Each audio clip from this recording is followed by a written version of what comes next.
Hello everyone, आज हम लोग देखने वाले हैं chapter number 10 the last leaf. Last leaf की मीनिंग क्या होती है? आखिरी पत्ती, है ना। और इसके राइटर कौन है? O Henry. और ओ हेनरी जो हैं उन्होंने अपने स्टोरी में क्या लिखा है, थोड़ा सा इसके बारे में पढ़ लेते हैं। In this story he write about two young artist Sue and Johnsy. तो उनकी जो स्टोरी है ये जो द लास्ट लीफ, इसमें टू बोलना चाहिए आर्टिस्ट आते हैं, यंग आर्टिस्ट, जिनका नाम होता है Sue and Johnsy. In a very interesting manner, he show the importance of psychology in curing a serious patient। और उन्होंने बताया है कि किस प्रकार से एक सीरियस पेशेंट के लिए साइकोलॉजी कितने मायने रखती है ना। Sacrifice Johnsy's life's a really touching and in boiling, है ना। उस प्रकार से उन्होंने इस स्टोरी में हम आगे पढ़ते हैं कि किस टाइप से स्टोरी है। बहुत ही इंटरेस्टिंग स्टोरी है, ध्यान से सुनिएगा।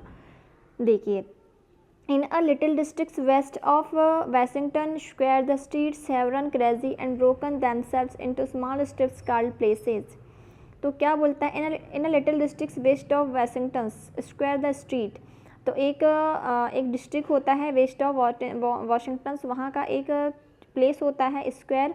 The street have run crazy and broken themselves into small strip called place। This place make stand angles and curves. तो वह जो प्लेस होता है वॉशिंगटन स्क्वायर का जो प्लेस होता है, वहाँ पर जो क्या होता है ना, बहुत से ऐसी रोड होती हैं जो एक दूसरे को क्रॉस करती हैं पागलों की तरह। मतलब इसका मतलब ये है कि जैसे कि हम लोग जैसे बड़ी सिटी में चले जाएँ तो वहाँ पर किस टाइप से कहीं रोड निकल जाती है, कहीं से कोई रोड निकल जाती है। अगर वहाँ पर कोई अनजाना व्यक्ति आए तो वहाँ पर किसी जिस प्लेस में उसे जाना है तो बहुत कन्फ्यूज़ हो जाएगा, है ना। मतलब कहीं से भी कोई सी रोड निकल जाती है। तो इस प्रकार से वह इस बारे में बता रहे हैं कि वहाँ उस प्लेस में क्या होती है, बहुत से ऐसे रोड्स हैं जो एंगल कर्व बनाते हुए एक दूसरे को काटते हुए निकलती हैं। One street crosses itself a time or two, and artist once discovers a valuable possibility in the street। Suppose a collector with a bill for pens, paper, and canvas should, in traversing this route, suddenly meet himself coming back without a shunt having been paid on account. तो वह बोल रहे हैं कि इस प्रकार से वहाँ पर रोड एक दूसरे को ऐसे ही क्रॉस करती हैं कि सपोज़ किसी कलेक्टर ने यदि किसी के मतलब मैन को यदि बिल, किसी का मतलब पेंट का बिल, पेपर का बिल यदि लेने यदि भेजा हो, तो वह जो बोलना चाहिए मेन है, वह इतना वहाँ पर घूम जाएगा कि वह बिना पैसे ले ही वहाँ से वापस आ जाएगा, है ना। इस प्रकार से वह बोलता है। So to quaint old Greenwich village the art people soon came travelling hunting for north windows and 18th century gables and Dutch attics and low rents। Then they imported some pewter mugs and a chafing dish or two from 6th Avenue and become a colony। तो क्या होता है? So to quaint old Greenwich village the art people. वहाँ पर उसी जो Washington square का एक ओल्ड विलेज है, ग्रैनविच विलेज है, जहाँ पर आर्ट पीपल वहाँ पर बसे हुए थे।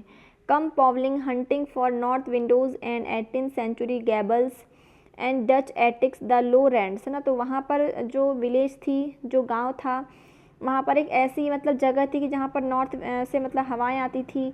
18th century के जैसे जो गैबल्स बने हुए थे and Dutch attics and low rents, और वहाँ का किराया भी क्या था, थोड़ा सा कम था। Then they important some pewter mugs and chafing dish और two from 6th Avenue and the become a colony. इस प्रकार से वहाँ पर जो ऐसी जो प्लेसेस होती हैं वो पेंटर लोगों के लिए बहुत ही स्वीटेबल होती हैं। तो जहाँ से भी वो एक दो पेंटर आए थे वो वहाँ पर बस गए और वहाँ पर उन्होंने अपना एक अलग ही पेटर मग्स और चैफिंग डिश को मतलब बढ़ावा दिया ताकि उनकी एक अलग ही पहचान हो। और इस प्रकार से वहाँ पूरे पेंटर ही पेंटर उस कॉलोनी में बस गए आर्टिस्ट लोग। At the top of square 3 stories brick Sue and Johnsy had their studio. Johnsy's was familiar for Joanna. तो इस प्रकार से वहीं पर जो ग्रीनविच विलेज था वहाँ पर एक बिल्डिंग की 3rd story में ना, टॉप में कौन मिले वहाँ पर? Steve and Johnsy. उन्होंने अपना वहाँ पर स्टूडियो खोल लिया। जॉन्सी वॉज फैमिलर फॉर जोना। तो जॉन्सी को जोना के नाम से भी जानते थे। One was from man the other from California. तो उसमें से जो स्टीव और जॉन्सी थी, तो उसमें से जॉन्सी है, उसमें से एक वो मैने की रहने वाली थी और दूसरी कैलिफोर्निया की रहने वाली थी। They had met at the table hot of an English street Delmonico's and found 3 testes in art, chicory, shallots and shop sleeves or congenials that the joint studio resulted। जब वह दोनों कहाँ मिले, एक एट्थ स्ट्रीट, एक डेल्मेनिको hotels है वहाँ पर, 8th स्ट्रीट है ना, वहाँ पर दोनों की मुलाकात हुई शिव एंड जॉन्सी की। And found they are tested, वहाँ पर उन्होंने पाया कि उनका आर्ट भी, उनकी जो मतलब जैसे हम कभी न्यू बोलना चाहिए न्यू इंसान से मिलें तो हम कभी जैसे किसी की पसंद हमसे मिलती है, हर चीज़ मिलती है तो हम लोग फ्रेंडशिप कर लेते हैं, तो उस टाइप से उन दोनों के साथ भी हुआ। दोनों नए थे, दोनों एक होटल में मिले, दोनों ने अपने अपने बारे में बताया, तो क्या पाया कि उनकी जो कला आर्टिस्ट थी वह भी मिल रही थी। चिकोरी सैलेड भी उनका फेवरेट था, डिशेब स्लीव्स और लंबी सी स्लीव्स दोनों को पसंद थी। मतलब इस प्रकार से क्या हुआ, congenial that the joint studio resulted, तो इस प्रकार से उन्होंने क्या किया, दोनों के बीच में फ्रेंडशिप हो गई और दोनों ने एक साथ मिलकर एक स्टूडियो खोल लिया। दैट वाज इन मई। अब मई की बात है, तो इतना तो क्लियर हो गया कि हम लोग क्या पढ़ रहे हैं कि अभी जो लास्ट लीड चैप्टर में हमने देखा कि सी और जॉन्सी दो न्यू कैरेक्टर हमें मिलने यहाँ पर देखने को मिले। तो सी और जॉन्सी दोनों की फ्रेंडशिप हो गई और दोनों एक कॉलोनी में, एक 3rd फ्लोर की बिल्डिंग में दोनों ने एक साथ में स्टूडियो खोल लिया। अब इसके आगे के बाद देखते हैं। That was in May. In November a cold unseen stranger whom a doctor called the pneumonia. तो अब मई के बाद नवंबर की बात आती है ना, जब नवंबर में, मई तक तो वह मिलते हैं और उसके बाद जब नवंबर में की बात आती है तो नवंबर में बहुत कोल्ड होता है, बहुत ठंड होती है, अनसीन स्ट्रेंजर है ना, बहुत भयानक ठंड होती है।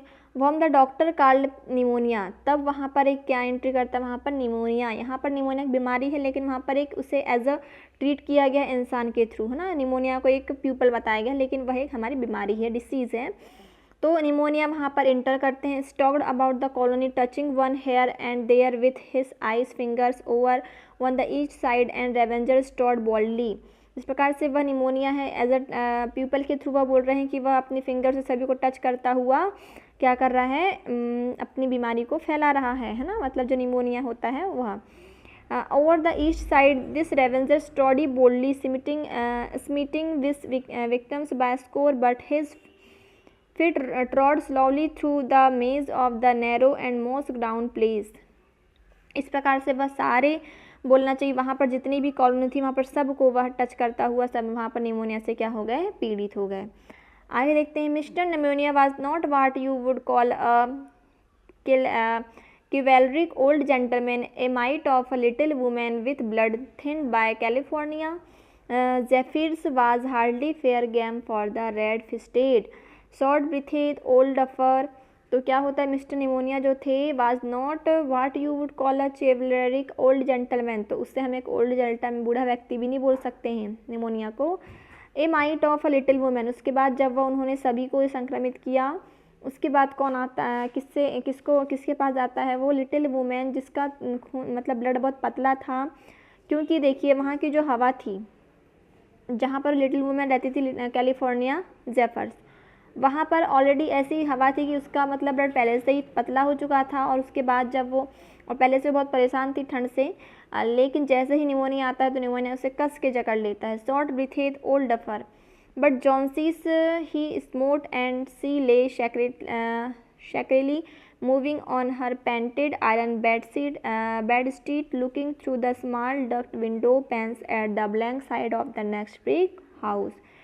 तो इस प्रकार से वह जॉन्सी जो थे लिटिल वुमेन की बात कर रहा है वो जॉन्सी होती है। तो सी और जॉन्सी में से जो जॉन्सी होती है उसे निमोनिया कस के पकड़ लेता है और क्या होता है कि वह, उसकी ये हालत हो जाती है कि वह सीधे पेंटिंग करते करते वो कहाँ चले जाती है, सीधे बिस्तर में, बेड में चले जाती है और वह अपनी बेड के साइड में छोटी सी विंडो रहती, वहाँ पर वह दिन भर देखते रहती थी, है ना।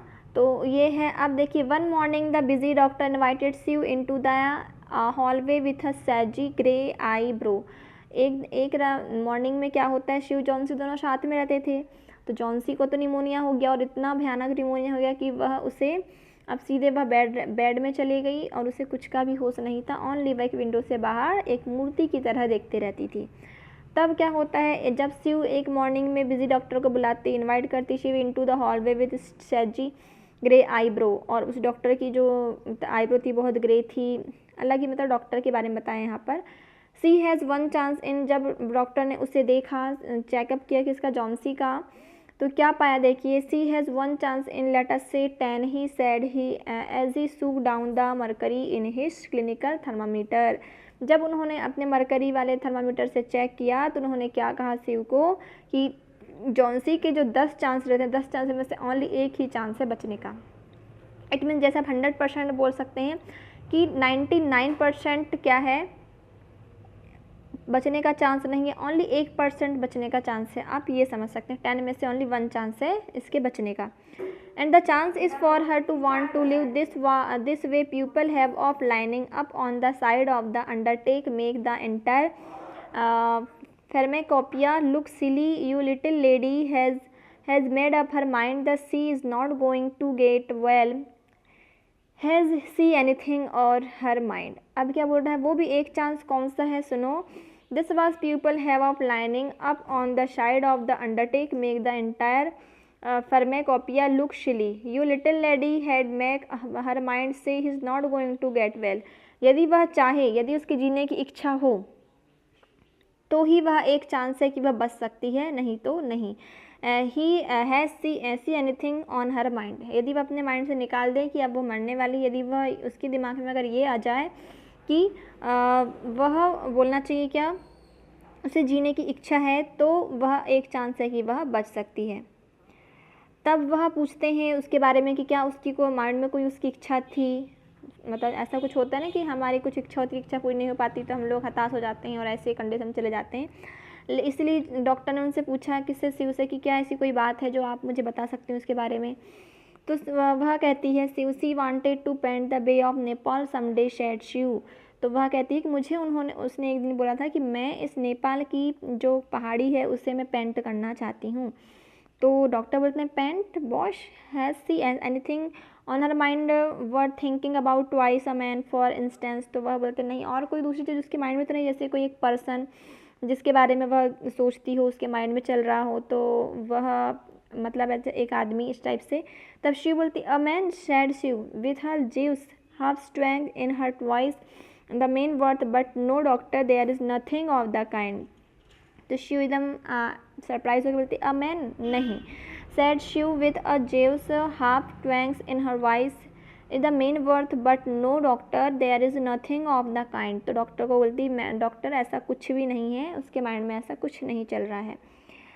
अब देखिए well it is the weakness then said the doctor I will do all that science so far as it may filter through my effort can accomplish but whenever my patient began to couldn't the carries in her funerals processions I subtract 50% from the curative powers of medicines. If you will get her to ask one question about the new winter style in a clock sleeves, I will promise you 1 in the 5 chance for her instead of 1 in 10।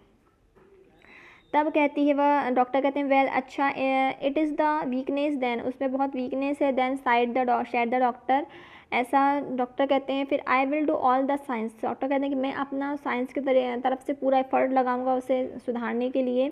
So far as it may filter through my effort can accomplish but whenever my patient, वह बोलता है कि मैं अपने science से पूरी approach लगा दूंगा उसे, पूरी एफर्ट लगा दूंगा उसे ठीक करने के लिए, लेकिन साइंस ये कहता है कि यदि पेशेंट यदि यह मान ले कि उसे जीना ही नहीं है, उसे मरना है, तो मेरी मेडिसिन का 50% जो बोलना चाहिए 50% जो उसका असर है वो ऐसे ही मेडिसिन का ख़त्म हो जाता है।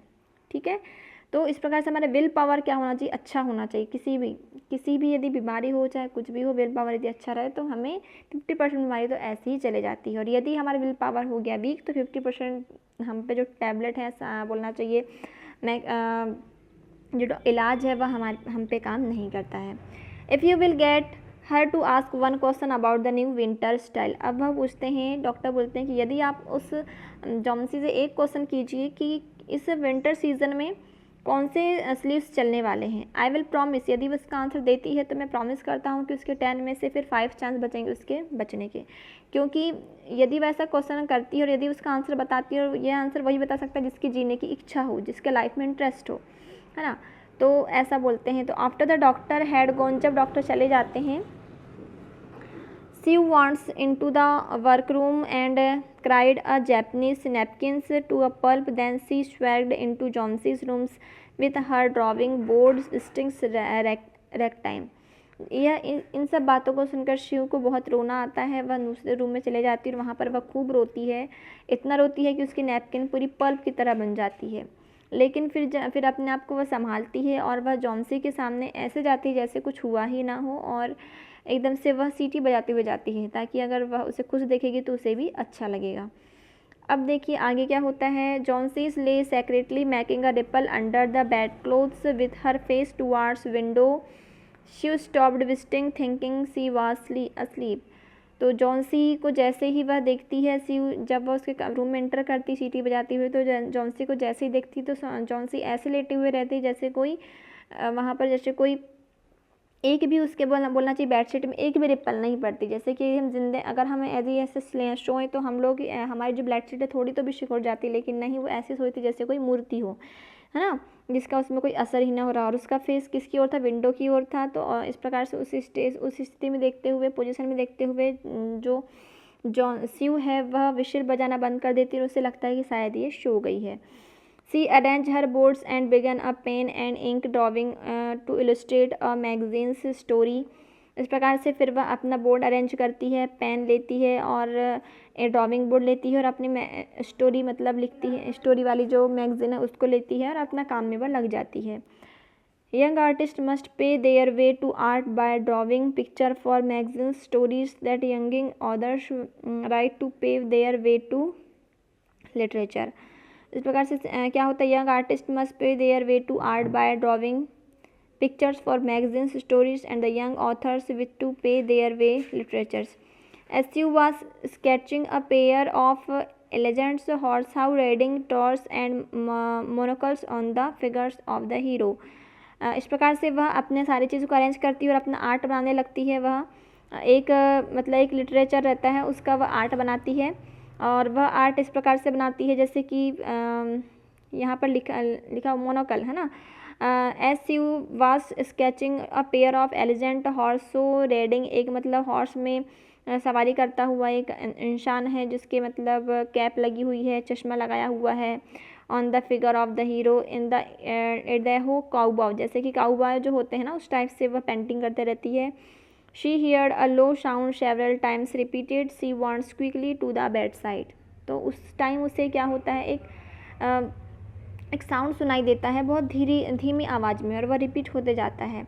तो जैसे ही वो उसे साउंड आता है तो वह एकदम से किसकी ओर देखती है, सीव देखती है किसकी ओर, जॉन्सी की ओर देखती है। तो Johnsy's eyes were open wide, तो जॉन्सीज की आइज खुली हुई थी। She was looking out of the window, और वह विंडो के बाहर देख रही थी। एंड काउंटिंग बैकवर्ड, और वह उल्टी गिनती गिन रही थी। 12 she said the little letter 11 and 10, तो 12 11 10 9 इस टाइप से वह 8 7 ऐसी वह गिनती वह गिन रही थी। कौन, Johnsy. She looked solicitously out the window, what was there to count. इस प्रकार से सीव जाती है और विंडो के बाहर देखती है कि क्या काउंट कर रही है। There was only a bare dreary yards to be seen and the blank side of the brick house 20 feet away, an old ivy vine generally and decades at the roots climbs halfway up the bricks wall। अब Johnsy देखती, मैं देखूं तो यह window के बाहर देखती क्या है और क्या काउंट करती है। तब वह देखती है विंडो के बाहर, तो वह क्या देखती है कि व्हाट वाज देयर काउंट, ये क्या काउंट कर रही है। तब वह क्या पाती है, there was only a bare dreary yard to be seen and the blank side of the brick house 20 feet away. तो वह देखती है कि वहाँ पर एक टूटी ईंट की दीवार है और वहाँ पर एक अंगूर की बेल लटकी हुई है, और अंगूर की बेल भी कैसी है, सूखी हुई है। An old ivy vine generated and decades at the roots, जो पूरी तरीके से सूखी हुई है, कुछ उसमें पत्तियाँ हैं और पत्तियाँ भी क्या हो रही हैं, सूखते चले जा रही हैं। और उस दीवार में वह अंगूर की बेल आधी दीवार तक वहाँ पर लटकी हुई हैं। Way up the brick wall the cold breath of autumns had stricken its leave from the vine until its skeleton branches clung almost bare to the crumbling bricks. इस प्रकार से वह जो अंगूर की जो बेल है इतनी ठंड में हवाओं में वह उसकी जो पत्तियां हैं वह भी गिरने लगी हैं और पूरी सूख चुकी हैं, और दीवार भी में भी पूरी के आगे क्रैक आ चुकी है। तो ऐसी चीज़ को वह देख रही है। What is it dear ask Sue. तब वह शिव पूछती है कि यह क्या है डियर, ये तुम ऐसा क्यों देख रही है इसे। तब वह कहती है 6 सेड जॉन्सी। फिर जॉन्सी कहती है 6 इन ऑलमोस्ट विस्पर। फिर वह कहती है कि they're falling faster now 3 days ago there was almost 100 it made my headache of count them but now it's easy there goes another one there are only 5 left now. अब वह बोलती है Johnsy कि अब ओनली 6 ही बची हैं। Almost whisper there are falling faster now. अब यह जो पत्तियां हैं बहुत तेज गति से फॉलिंग मतलब गिर रही हैं। 3 days ago there was almost 100। 3 दिन पहले यहाँ पर 100 से भी ज़्यादा पत्तियाँ थी। इन्हें काउंट करते करते मेरा सिर दर्द होने लगता था। बट नाउ इट्स ईजी, लेकिन अब यह बहुत ईजी हो गया है। देयर गोज अनदर वंस, एक एक करके पत्तियां गिरते चले जा रही हैं। There are only 5 left now, और अब इस अंगूर की बेल में ओनली 5 पत्तियां ही बची हैं।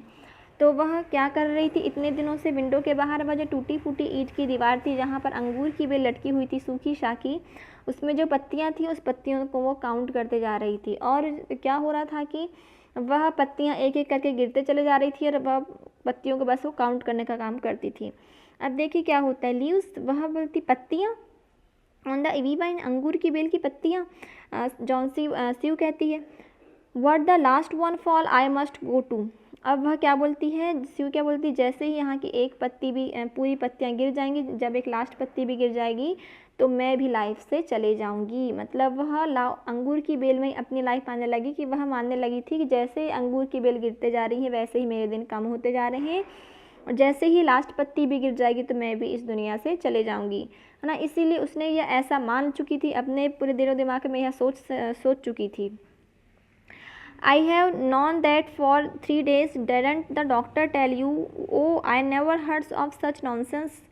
Complaints you with magnificent calm. What have old Evie leaves to do with your getting well? अब वह कहती है कि didn't the doctor tell you? फिर जॉन्सी कहती है कि तुमको क्या डॉक्टर ने नहीं बताया?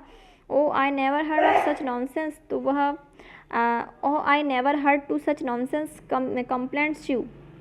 फिर स्यू कहती है कि तुम नॉनसेंस, वो पागल बोलती है कि कुछ भी बोलते चले जा रही है। विथ मैग्निफिसेंट स्कॉर्म, तुम तो बहुत जल्दी ठीक हो जाओगी।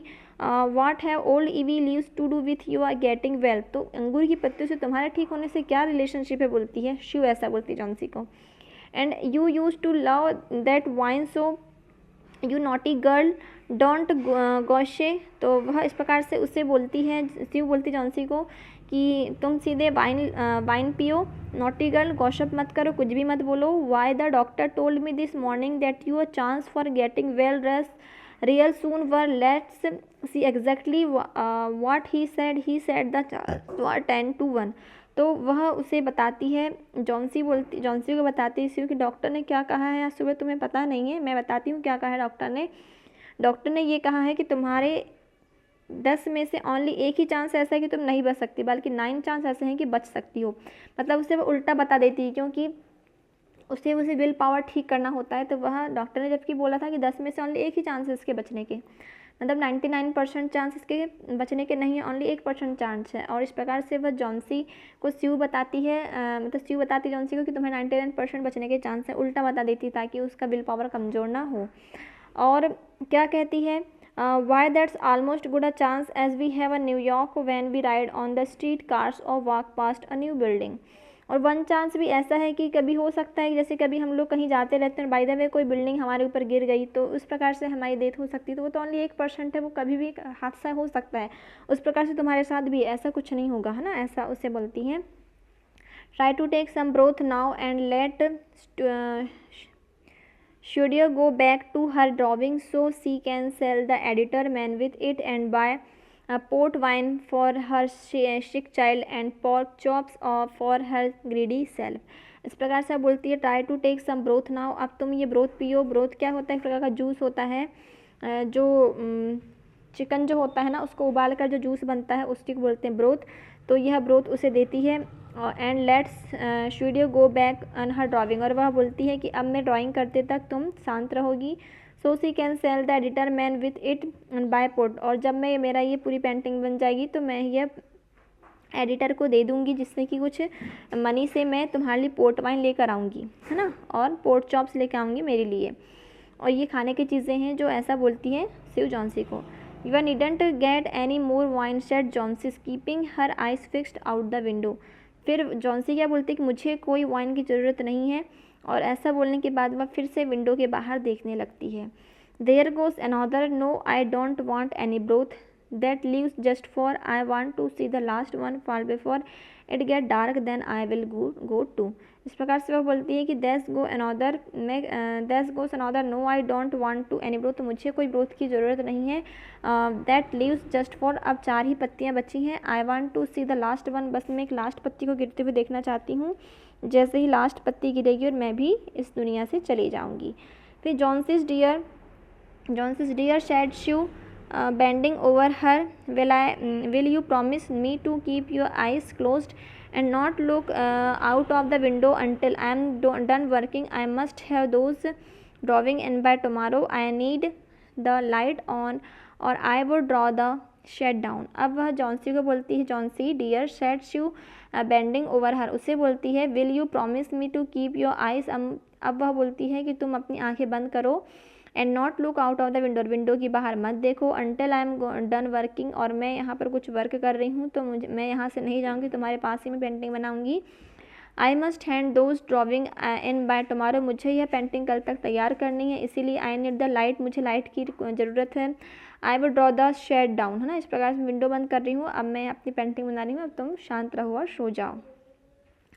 इस प्रकार से वह बोलती है जॉन्सी को, Shiv couldn't you draw in the other room? asked Johnsy coldly. I had rather be here by you, said Shiv. Besides, I don't want you to keep looking at those silly ivy leaves. अब बोलती couldn't you draw in the other room? asked Johnsy. Johnsy कहती कि क्या तुम दूसरे room में नहीं बना सकती painting? Johnsy coldly. I had rather be here by you, said Sue. Besides I don't, तो शिव बोलती कि नहीं, मैं तुम्हारे साथ ही, तुम्हारे सामने ही रह के बनाऊँगी। Besides I don't want you to keep looking, और तुमको मैं अंगूर की बेल को देखने नहीं दूंगी, है ना। ऐसा कौन बोलती है? शिव बोलती है जॉन्सी को।